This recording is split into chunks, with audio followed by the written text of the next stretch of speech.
Hey, Summit Chasers, welcome to another episode of Voices of Impact, the podcast where you learn strategies to amplify your influence, impact, and how to take action towards your own purpose and mission. Today, I am thrilled to introduce Brian Koehn, the founder of Social Purpose Corrections, which is the country's first and only secure nonprofit full-service corrections organization. With a rich background in the military and private corrections, Brian brings a unique perspective to the challenges and solutions within corrections. So join us as we discuss his mission to disrupt the current correctional culture and how to overcome challenges when you are a disruptor in your space. Get ready to be inspired. It starts right now. Right. Hello, everybody, and welcome to today's episode of Voices of Impact. I am with Brian Koehn of Social Purpose Corrections, and I'm really excited to just chat with him and dive into what it is that he's doing with Social Purpose Corrections. So welcome, Brian. I am honored to be here. I appreciate the invite. I'm excited about the conversation. Amazing. So to kick us off, what was a pivotal moment in your past that really led to where you are today? Wow. Well, I did a career in corrections. I served in the Marine Corps, was discharged, got a degree in criminal justice, was trying to find, where do I go? What do I do with this criminal justice degree? Do I become a police officer, FBI? And I was kind of debating, which way to go. But in corrections, I had this class in college for criminal justice. I had this class on corrections. Clearly not something I ever considered. And it was intriguing to me. And I finished my education, and there was an independent private prison in Minnesota, which is where I'm from, that just opened up. So I was like, well, probably need to get a master's. Let me take a summer job and kind of see what it's about. I immediately fell in love. It's not something that that you grow up as a kid saying, hey, I want to work in a prison one day. But it's about people, it's about teamwork. It's about companionship. It's about camaraderie. It was very similar to the military, which I had served in. So I was immediately attracted to it. Not something I ever expected to do, but 28 years later, I finished my career and started the nonprofit we're working on now. That's very cool. I want to talk a little bit about the time that you served. Thank you for your services, by the way.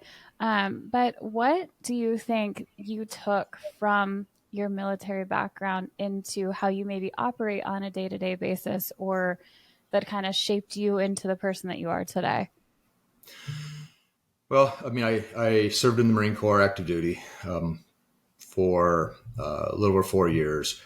And then I was in the Army Reserve as commissioned officer for 11. So, military was ingrained in me as a young man. I think it helped mold who I am. As a young person, I wasn't all that successful in high school, for example. I wasn't really all that motivated, but I joined the Marines, and it woke me. It awakened my inner drive, my inner spirit, my inner focus. Yeah. So I think the discipline, especially coming from the Marine Corps, the focus, I think was key. I think part of it was that, don't let people tell you can't do something. Yeah. Because in all reality, there are many people out there that will tell you, you can't succeed, you can't thrive, you can't start this business, you can't be successful in a marriage, you can't. And one thing I learned is you can, and it's just, if you put your singular effort, and I was promoted in the military really relatively quick. Mm-hmm. But it's just, how do you develop that focus? How do you develop that loyalty? Marines are loyal to Marines. You notice I didn't say I was a former Marine or an ex-Marine. I'm a Marine. Yeah. And once you're a Marine until death. And so how do you take those principles that I learned in the Marine Corps and apply it to the, business community in this case? Mm-hmm. And I think it really helped me become who I am today. I moved through the corrections ranks really fast. And I give that credit to that with my experience coming from the military. Yeah, and I mean, credit to you as well, because it's one thing to have the experience in the military and learn the skills, but you actually took them and applied them and allowed them to help elevate you in your career and what it was that you wanted to work towards. So also credit to yourself there. But what would you say as far as learning how to apply those? Like, what did you actually do to apply the focus, the discipline, and just make sure that that carried through to elevate your career the way that it did within the correction space? Fair question. I think the easiest way to respond is I made decisions and I made mistakes. Mm, The important part is I learned. mhm. Coming out of the Marine Corps, you, you can be a bit fanatical, and I came into the I'll call it the civilian world, for lack of a better term, but the non-military business world. And people didn't have that focus. They didn't have that energy. They didn't have that drive. And my first job was actually as a supervisor in corrections. Mhm. So I was a sergeant, and so I was supervising people immediately upon entering, corrections. So my expectations for them were way higher than their Yeah. expectations for themselves. And I pushed them to that direction to the point where I was told to either back off, I'm not in the Marines anymore, or I wouldn't have a job. So, so you had to figure out how do you motivate people Mhm. that may or may not have the same background, experience, skills that you do, for them to become better. Yep. Corrections is a hard world. I mean, you're immersed with the melting pot of society's problems, and you take people that are salt of the earth off the street, like myself, and put them inside of a prison and say, okay, we're going to provide safety and security, and we're going to protect the public, and then and we're going to help people become better, and many of these people didn't have those skills. So how do you take Yeah. that leadership and apply it to encourage them to be better, do better in a Yep. world that isn't really open to be better or do better? Yeah. No, that's so interesting, and quite the feat I would imagine that you had to face. I love what you said there though about you made decisions and you made mistakes. I think that that is so so key, is to not be afraid to make mistakes. Something that we talk about a lot is be okay with being shitty at something. Like just go out there and do the thing and then learn from it and see how to do it better next time. So I really really like that. And now let's get into the correction space, because I know that there's so much in that. Something that you had mentioned earlier was that you, like you said, not many people are like, I'm going to get into working in prisons when I get older. So that is so so interesting, and I think that more people like you need to get into that space, I think, in order to affect a true change in it. So let's talk a little bit about those earlier years when you first moved into the correction space and you were in that supervisor role. What were some of the things that you faced within either working with the inmates that were in prison or with your team? I know you said that some people weren't holding themselves to the standard that you would have held them to. And so learning how to navigate that and bring them up. But let's just talk a little bit more about that first experience getting into that space and what it was that kept you in corrections. It's a hard question. Um, I was just drawn to it. It's Hmm. for your audience. What do you know about corrections? You knew basically what I knew back then. It's Yeah. Shawshank Redemption. I hate to say it that way. Orange is Black, The Green Mile. It's what Mm-hmm. Hollywood tells you corrections is. Yeah. Because in reality, I mean, what does our society do? We take all these quote unquote bad people. By the way, they're not necessarily bad people, but that's Yeah. what society in general thinks. We ship them off to these prisons in the middle of nowhere. And mentality is well, that's where they go. I really don't think about it, really don't care. Just keep them there, Mm-hmm. and I'll go about my life. And in the reality, corrections, I mentioned a little bit earlier, is the melting pot of our society's challenges. Corrections is homelessness. Corrections is inequality. Corrections is substance misuse disorder. Corrections is mental health. I mean, the mental health Mm-hmm. hospitals in our country are the prisons. Um, that's corrections. It's people who made bad choices, not necessarily bad people, but people Yep. who made some poor choices. That they harmed society at one level or another. And they are put into this place called corrections or prisons or jails. and people just kind of forget about them, and then the reality is 95% of them get out unprepared for society, and all they do is cause more harm because they're just not ready. So to your point, I mean, it's, what attracted me to it. I think it was the problem. I think it's such a massive challenge for our country, financially, the humanistic aspect of it. I mean, we're dealing with human beings here, and no one's really been that successful at fixing it. Now, keep in mind, my career was in private corrections, for-profit corrections. So I did not work in government corrections. So it's a little bit different because it's business of corrections. So the for-profit companies, and there's 4 main ones in the United States, but I worked for the largest one. So you brought business efficiency into the operation of prisons, jails, community corrections, because the government is a bit inefficient, and they take the benefits of those efficiencies, the profit, and they're a for-profit company, they generate a revenue. And so working in private corrections is a little unique because it's different than government, which doesn't have that burden to it. On private corrections, it's about safety, security, humanity, and profit. And so it's more difficult than, say, government corrections because you have that financial component and responsibility to it, since it is, for-profit business. So I think what attracted me to it is it's just an awesome problem. That might sound weird to say it that way, but no one's really been successful in reality in 200 years. And corrections since, starting in 1970s is, we've locked up 400% more than we did previously. But the reality is I was attracted to the challenge of it because no one's been successful at fixing it. And I say that in a generic way. We have some really good leaders out there. But if you look at the national metrics and statistics on recidivism, it's flatlined for 30 years. It's a 2/3 fail rate. And so I think that was part of it. I want to say it was human beings. I wanted to help, but I can tell you in the early days that wasn't my motivation. It's corrections cultures you a certain way, and to be compassionate about human beings wasn't part of that culture. So, gotcha. And how are you shifting that part about not being passionate about the human aspect? Because I know that that's a big focus for you now.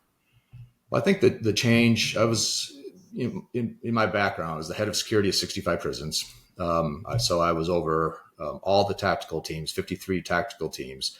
I responded as the leader to solve hostages and riots and sit down strikes, and I mean, you name it. I was responsible to fix them. I mean, I was a problem solver. That's what I was good at. The problem is my problem solver was a hammer, and I was really good at swinging it, and so are all the people that worked with me. Unfortunately, we look at root cause.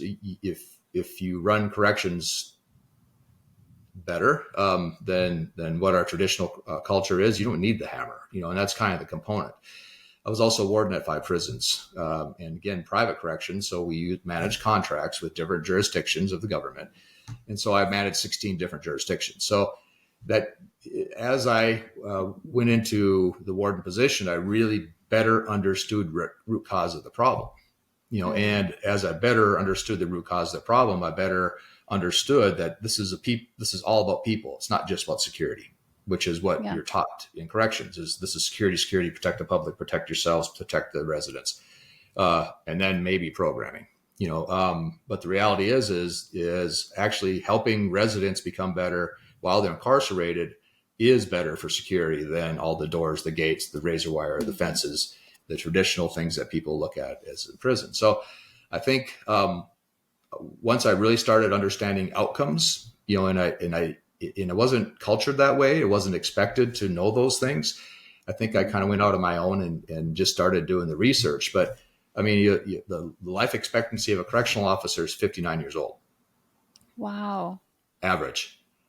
Wow. I didn't know that. The toxic culture of corrections takes 17 years of a correctional officer's life away from them. And think about that. I mean, it's, that's not acceptable. No. But how do we help the government? Because corrections is a government responsibility, but how do we help the government understand that there's a safe and secure way of running prisons, jails, community corrections that's good for the staff, 59 years life expectancy is completely unacceptable. Clearly the residents, which is, the people that are designed to help, they are getting out, except for 5% of them. They're all getting out.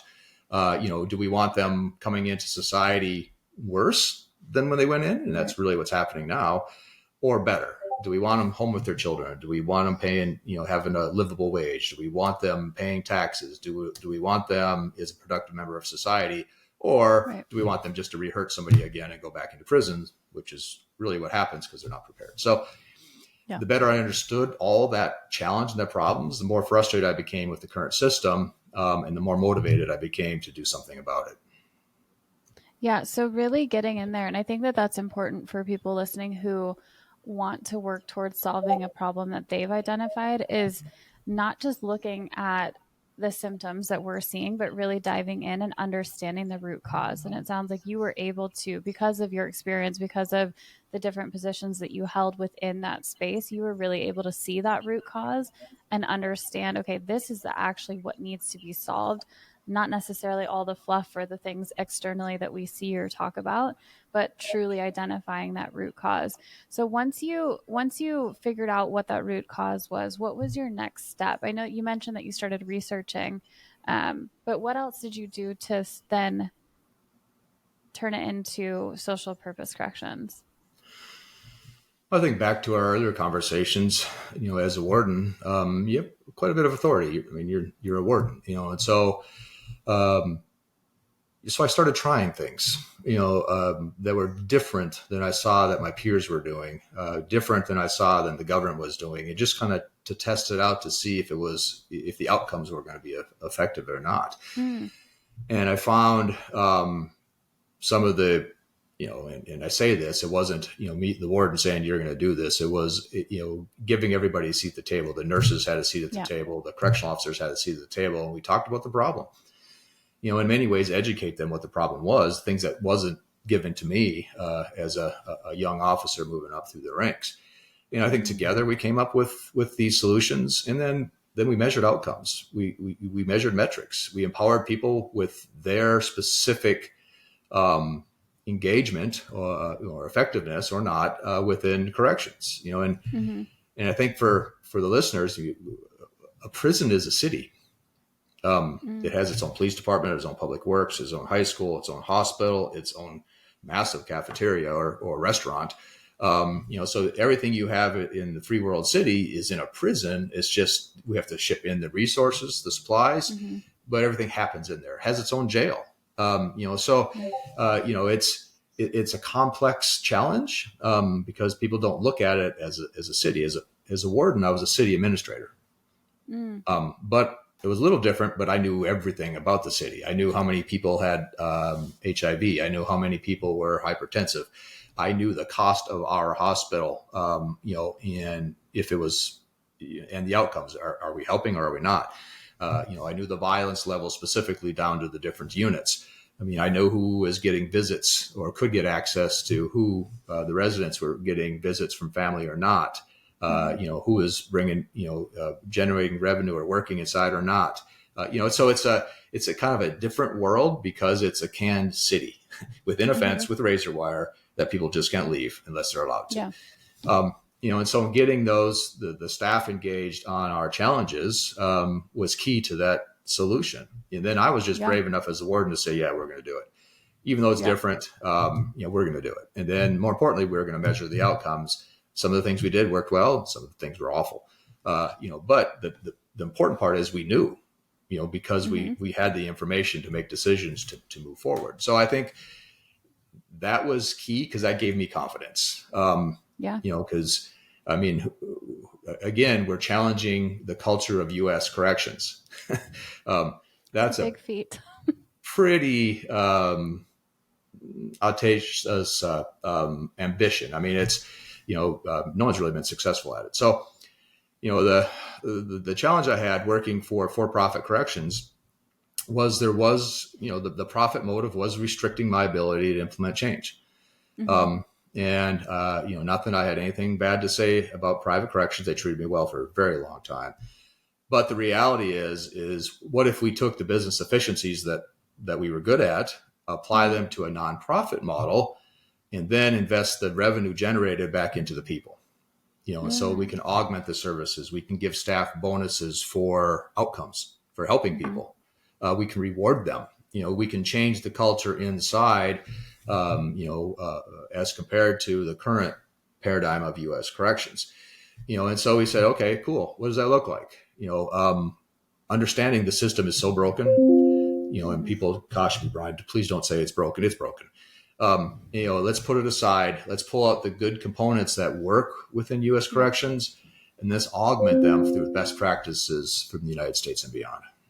Yeah, that's amazing. You talked about so many good things in there. And I think one of the ones that I actually want to circle back to is that you guys tried it. You made the decisions. You made mistakes. Like you said, some of the things that you tried to implement did not work out. But you knew because you were paying attention to those metrics, to the outcomes, and you had the information in front of you. And I think that that is huge. Another thing is that it's okay to go against the grain. Like I thought that really stood out to me when you were talking about you decided to do things differently than your peers who were wardens in other facilities. And you actively brought your whole team to the table. Everyone had a seat, everyone had a voice, and that you tackled it together. And I think that something that goes so far is having the thought diversity. Had you kept it to just yourself and maybe the direct two under you and not brought the nurses in and not brought in the other people within the facility, you wouldn't have had as much thought diversity at the table to then really give you different creative solutions to the problem that you were trying to solve. So I think that that is absolutely amazing as well. And I think just something for people to think about. It's really important to bring that thought diversity into the room when you're wanting to tackle a big problem or a big challenge. Let's dive into that because like you said, you are facing an absolute beast and you've literally chosen to just come in and disrupt the space and hopefully change the way that corrections is handled. So what has that been like for you? Well, I mean, I knew, leaving private corrections, and starting the nonprofit, because we're the first of our kind. We're a 501c3 prison, jail, community corrections, and medical, which is a little different operator. So our contract model is different than anything the U.S. corrections really sees because we're outcomes based. So going back to root cause, there is no one root cause. There's about 1,000 root causes, to the challenges associated to corrections. Again, understanding we're running a city here,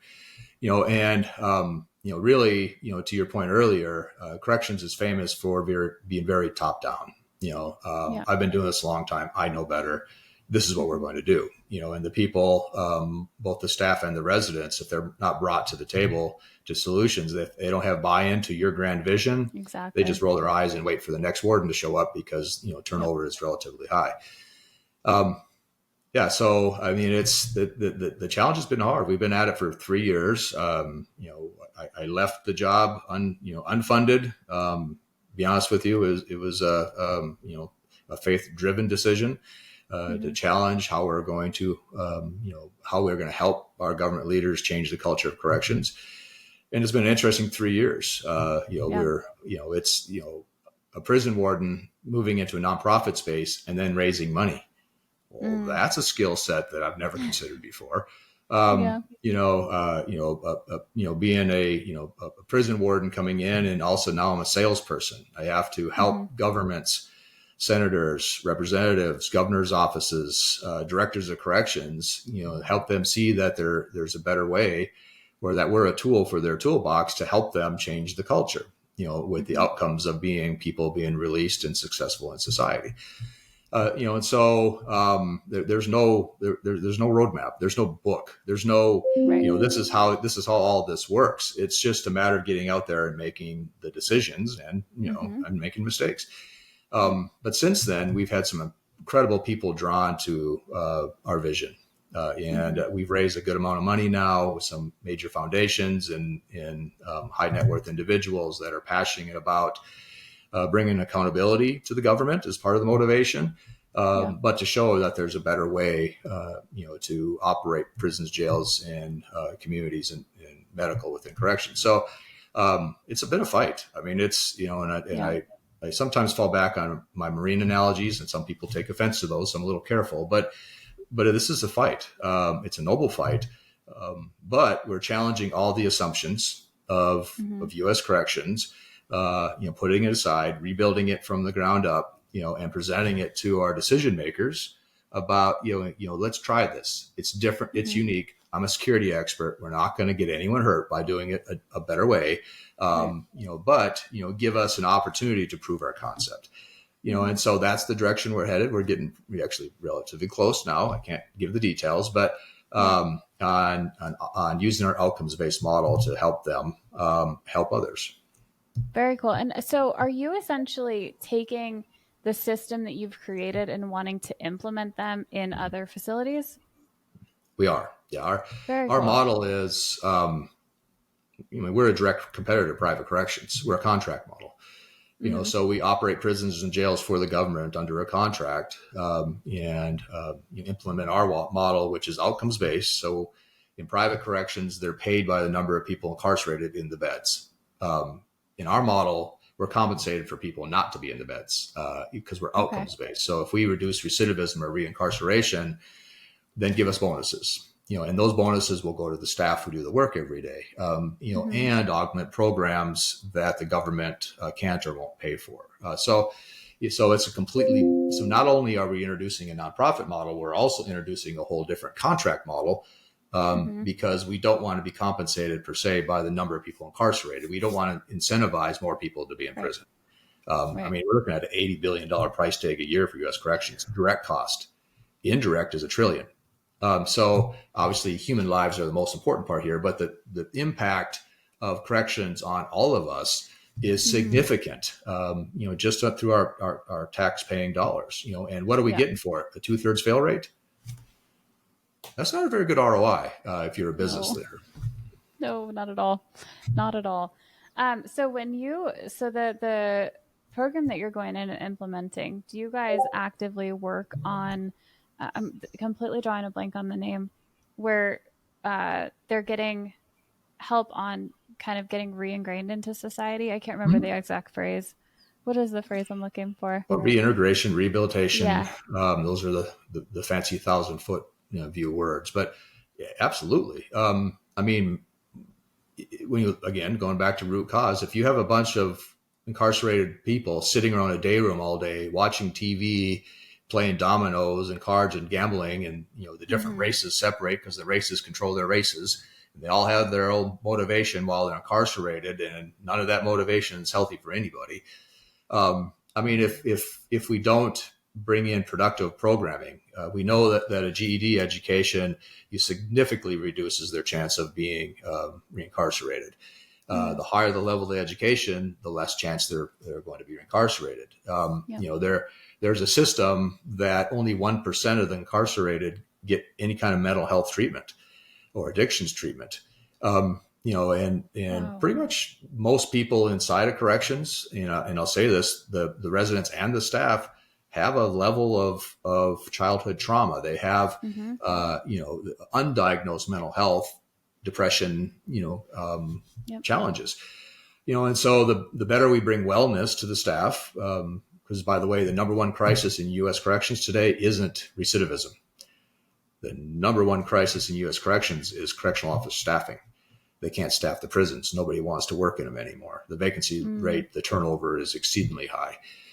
I mean, that's not all that abnormal to just corrections. I know we have that challenge, but nationally, in employment. So, but if there's no security, there's no programming. If there's no programming, well, there's higher levels of harm to society when people are released. Mm-hmm. Yeah, that's the staffing issue is interesting. Is that also something that your program will be able to tackle as well? Absolutely. I mean, even in private corrections where I still had some handcuffs on me as a warden because I wanted to do things that I couldn't because they were not required by contract and they cost money.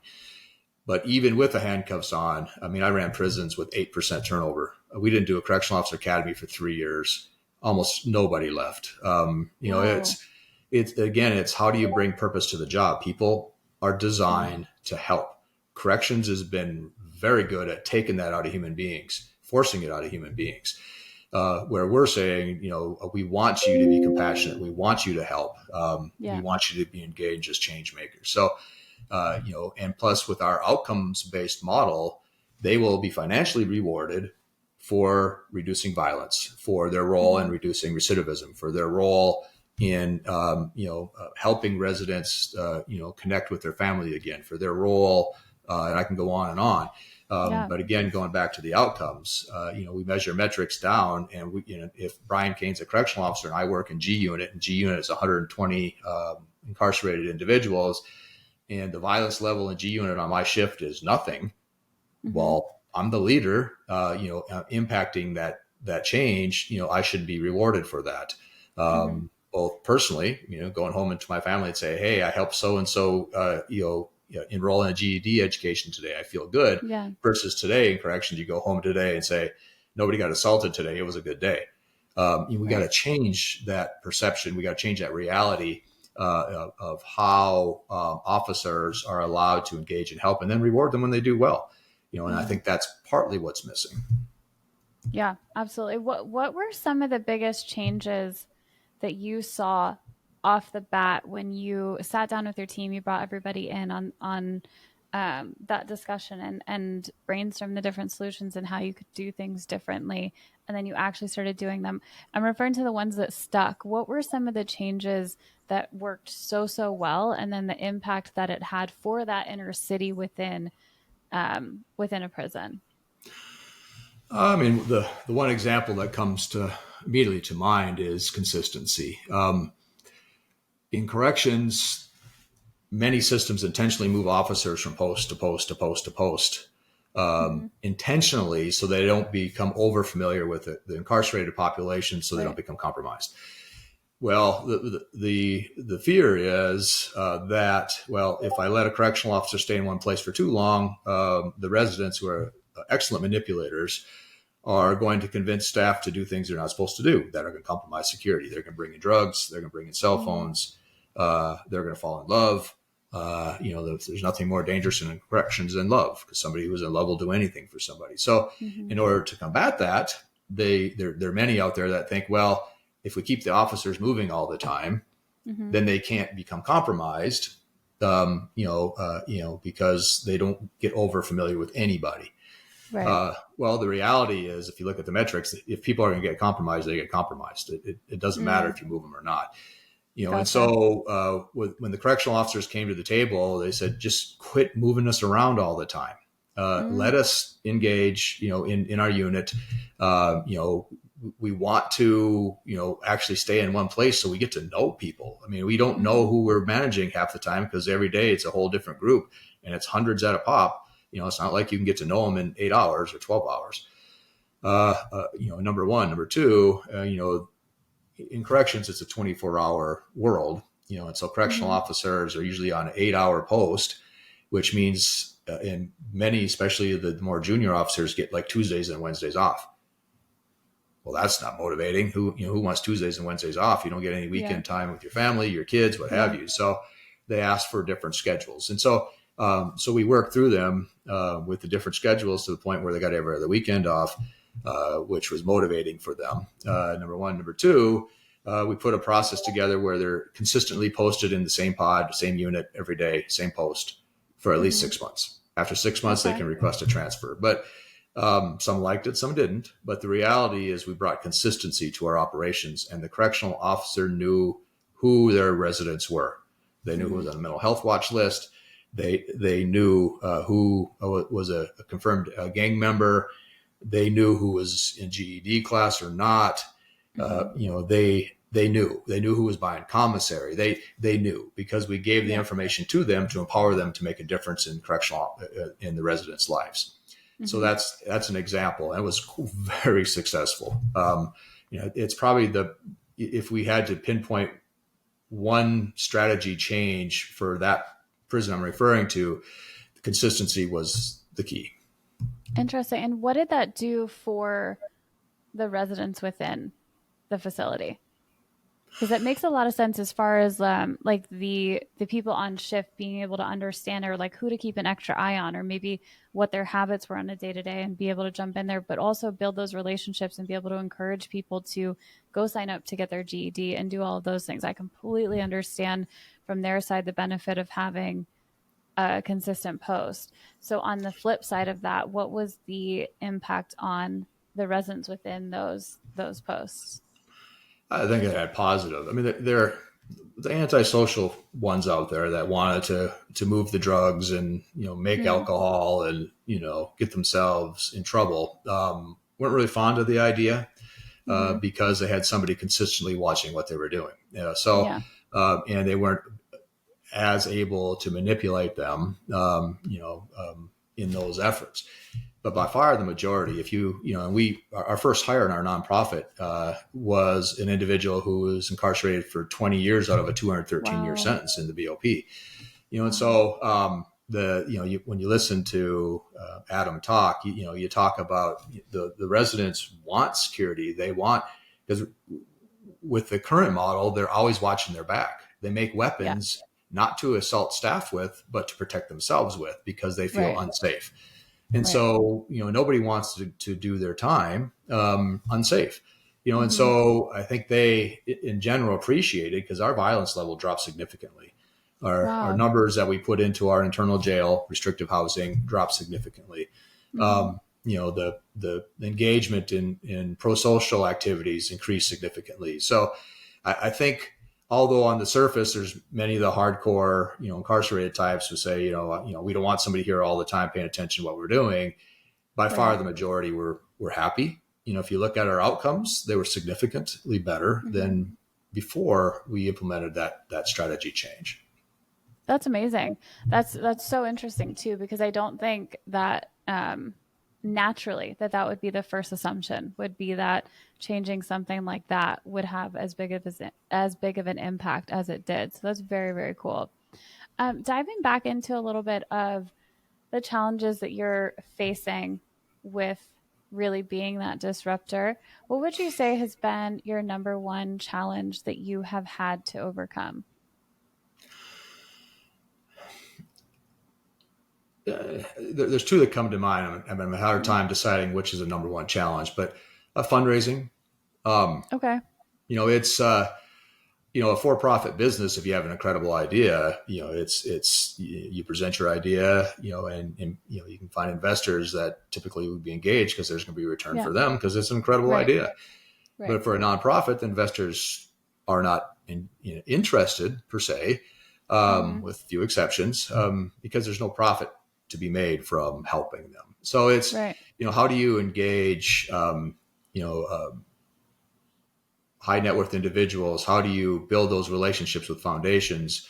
And I think you'll find that 80% of donations in the United States are not from foundations or grants. They're from high net worth individuals. But how do you engage them in who you are, and how you can work together, bring your resources together to make an impact on society, significant impact on society. And so being so radically new and different, because it just doesn't exist in the U.S. And there's only one nonprofit prison in the world. It's in Belize.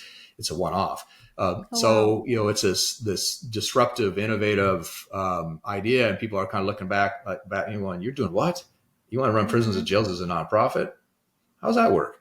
And so it's building those relationships to find those that are also concerned about our outcomes, concerned that, for example, the tough on punishment concept that we often see in U.S. corrections is terrible for public safety, because although, their time is hard when they're incarcerated, when they get out, they're not prepared and they just hurt more people, and they recycle over and over and over. But how do you educate people that although on the surface it sounds like a good idea, the outcomes are not, and the current system, government corrections, and there's some really incredible leaders today, in the different states and the Bureau of Prisons trying to do the right thing, but the average tenure of a head of corrections is 2.5 years. So the leadership always changes, and it's always lots going on, but it just spins in circles and it doesn't move forward. We want to be that conduit to help them move forward, showing them that there's a more humane way to operate prisons and jails, prove it to them, and then we'll help them implement it. I mean, we're not motivated at running all the prisons and jails. That's insane. But we just want to show them that there's a better way. Yeah. Interesting. What was the close second for you? Convincing the government leaders that there's a better way. I mean, it's difficult because, how do you go to the people that make the decision to contract with you or to use you, and say what you're doing isn't effective, but we're more effective. I mean, so how do you cross that line? When some of them think, they don't need any help and they're doing quite well. And so, how do you develop that relationship? Heads of corrections, if you go to the governor's office and you go above their heads, that's a bad idea. So how do you, because then they get really defensive because, it wasn't their idea. So how do you help them understand what we're doing is for the good of the department? It's for the good of the people. It's for the good of society. I think there are all kinds of them that are really intrigued by us, but we have to prove the concept, and that's the trick, is to find the innovative leader that's willing to say, I love what you're doing. Let's give it a shot. Let's give you a 3-year agreement or what have you. Let's measure outcomes. And if this works, great, then we can expand on it. It's just finding that first leader to make that decision. Right. Yeah. That can be the hardest part too, is just, you're like, just believe in us, just give us a shot to show you. But I think once you get that, the momentum will just massively kick in. And then it'll be like people coming to you saying, hey, we want what it is that you're doing. But yeah, that's really interesting. And that communication piece is so key in learning how to navigate, like you said, those different relationships, and how do you communicate the best so that your message resonates with them when you know that it would benefit them, is such an interesting piece, and something that I think if you can learn how to communicate to, we sometimes talk about it as communicating to somebody else's map, meaning we all have different cultures that we were brought up. We have different experiences, different traumas that we've dealt with, different, I don't know. It's so many different things that go into what really help us be who we are today. And if you can navigate communicating to someone else's map and understanding how that communication is impacting them, I know that is so huge in being able to relay all sorts of different messages, especially positive ones where you're wanting to make a change. And it's just a matter of, how do I shift my communication to have it have an impact on them the same way that it has an impact on me? Because if we speak from our own point of view, when we're so passionate about something, that same thing might not resonate with who I'm speaking to. So I've got to be really mindful of, okay, who's in front of me right now? What can I tell from them, or what can I pick up on as far as how I'm communicating and how it's affecting them, to then maybe shift some things to work towards that outcome that I want from the conversation, of just being able to connect and share the message of what it is that I'm working towards and wanting it to be well received. So it is an interesting balance, and by far probably one of the toughest challenges to overcome, especially with your case specifically being something so different to what they've heard before. But I think it's exciting, and I think that as soon as you start getting those chances, it'll be an absolute game changer for this space. And it's really an exciting spot to be in. I have a couple final questions for you. What is the impact that you want to have made when you're gone? Excellent question. And our team talks about this actually quite often. When we're done, and time's done, sitting on the deathbed and looking back on life, what do you want? And how I respond to our team is, I want a big smile. Basically saying we impacted millions of people, both the staff, the residents, society at home, victims, because of our bravery to stand up against the current culture, be brave enough to go out on a limb, take risks, take chances, when a good number of all, the influences are fighting back against you, and we impacted lives, millions of lives. And corrections is the space that you can actually say that. Absolutely. Yeah. So I think, in the end, it's all about people. It's all about, making life better for residents, giving them a fair chance, because society does not give them a fair chance. I mean, we don't have time to go into that conversation, but we It's a believe big we one. can, for the staff to go home to their families, and live a good life, a good career. The life expectancy no longer is 59 years old. It's, 75, I think it is for men right now, or somewhere around there, that they can live to 75 on average, Yeah. because they have a purposeful job, that they're actually impacting human beings, and they're not being conditioned and told they're not allowed to. So, if you had that question, I think our team, all of our team, would probably respond very similar. We just want to know we did some good for this world. I love that. I think that that's so beautiful. And actually, I have an additional question that I want to ask because, and I wish I would have touched on this sooner when you were talking about how society in general thinks about what goes on inside of prisons, jails, whatever. And you said it's like what we see on TV. It's what we see on Netflix. It's what we see just out there. We also see the absolute worst of the worst typically if we're talking about like a specific case or something like that. How would you say twofold how your view of these people has shifted working so closely with them, and then on the other side, how can society start to shift their opinion, their view, whatever it might be, of inmates essentially? Excellent questions. I mean, it's the younger Brian, especially coming out of the Marines, was, Mm-hmm. basically we all the same rule book, and that's the laws of the United States. Either you follow them or you don't. And if you don't, the consequences to your actions. You're going to go to prison, or you're going to Yeah. be, engaged at some level in the penal system. So, but the better I understood root cause, and the better I understood the people, the more I understood who we incarcerate. I mean, in the United States, I mean, who do we incarcerate? Black, brown, and poor. Mm-hmm. That's who we incarcerate. And I'm not saying that to excuse you shouldn't hurt people, but the reality is, as I better understood, and I talked to residents and I talked to staff, thousands of them. The reality is many of them never had a fair chance in the first place. And again, I don't say that to excuse. I mean, you shouldn't hurt people, but I mean, I can tell you story after story. I did groups myself as a warden with residents, just one-on-one, and we talked about life and challenges. Mm-hmm. And one of the residents in the conversation, about 8th week in, an African American gentleman who never said anything but always showed up. He looked up to me and he said, "Warden, you don't understand." I said, "You're right, for a good chance I don't." And he goes, "In my neighborhood, everyone goes to prison. It's just a matter of when. So we have as much fun, as much money, as much women, as much drugs, as much alcohol." I'm paraphrasing because he said it a little different, Right. but the point being, he goes, "Everyone in my neighborhood goes to prison. You don't get it. It's just a matter of time and when." And I found out that the day before, he was just convicted of murder in a gang shooting, and he was 26 years old, and he's about to do life in prison. So I mean, it's just these are human beings. We're incarcerated, and the majority. Now, you have some that are so damaged. I'll be just straight up with you. That you're never going to reach them. They're beyond helping.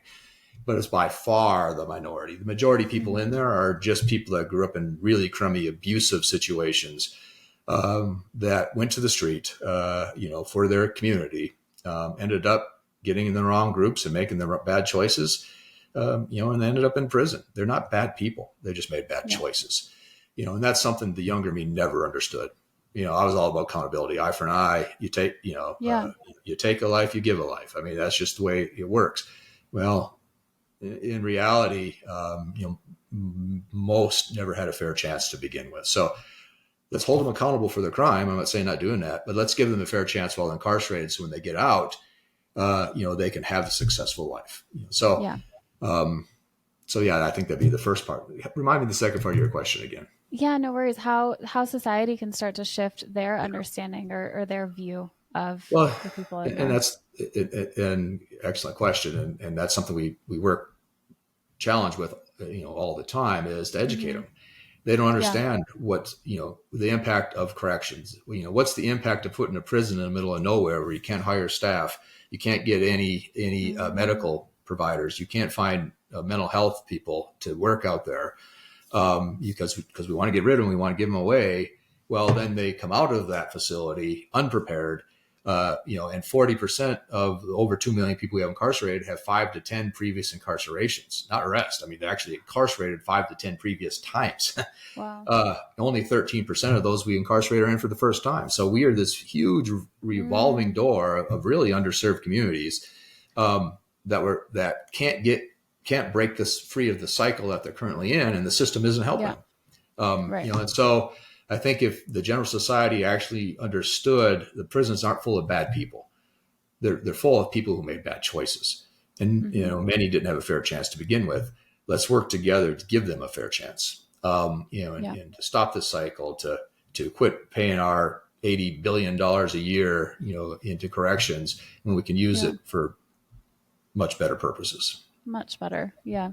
No, I really love that. And I think your insight into the drastic shift that you had from going from your Marine background into this, and the belief that you had around it, and then actually getting in there and seeing it and seeing what was truly happening is hugely impactful too. So thank you for sharing that. Final question for you. What summit are you currently chasing? Hmm. I think there's more than one summit, and I love the analogy. By the way, I've climbed a few mountains in my time, so Very cool. physically climbed them. Yeah. But the summit I'm chasing is, how do I better develop myself to be more effective to change the culture of corrections in the United States and beyond. Mm-hmm. The skill set I had as a warden isn't necessarily the skill set that's effective to grow our nonprofit vision. So Right. how do I learn? How do I grow personally? And not be resistant to the fact that I do need to grow, that I don't know everything. And that we need to expand our team and bring expertise and resources on. So I think my summit is a personal one. Obviously, Mm-hmm. the end impact is to convince the United States there's a safe and humane way of operating prisons and jails. And with that impacting millions, based off of that. So again, like we said earlier, corrections is probably society's largest social problem, because it's a Yeah. melting pot of all the social problems. If we can impact change at that level, the outcomes on society and people is going to be significant. Yeah. That's a pretty huge summit to climb. Absolutely. Thank you so much, Brian, for your time today. Please let everybody know where they can find you and how they can support social purpose corrections. Well, thank you for asking me. Our website is spcor.org. It's a pretty comprehensive website, so please, take a look. Look me up on LinkedIn or social media. I will never say no to a conversation. It's one of my rules. No matter who asks, I talk, and we engage and learn from each other. So, obviously, to learn more about corrections and the challenges associated with U.S. corrections, I think if you have resources available to you to help us, whether it's introductions to decision makers that are passionate about what we're passionate about, or financially. The beauty of our model is once funded, once we have the seed money, we're a self-funded nonprofit through the government contracts. So Mhm. technically, we don't have to raise money, even though we will, to augment programs. So, but we have to get to that proof of concept point. So help us get to Yeah. that proof of concept. I love it. Thank you so much, Brian. It was an absolute pleasure speaking to you, and best of luck on chasing this summit, because it is absolutely needed and going to be hugely impactful. So thank you. You're incredible. Thank you for the time today. I appreciate you. All right, stay put. Let me hit stop. And that wraps up another episode of Voices of Impact. Thank you so much for joining us today. If you found value in our conversation, please don't forget to like, share, and subscribe to our channel. For more inspiring stories and actionable advice, make sure to hit that notification bell so you never miss an episode. Also, we would love to hear your thoughts and takeaways, so please leave us a comment below. And remember, no matter where you are on your journey, you have the power to climb higher and chase your summit. Until next time, Summit Chasers, keep pushing forward and stay inspired.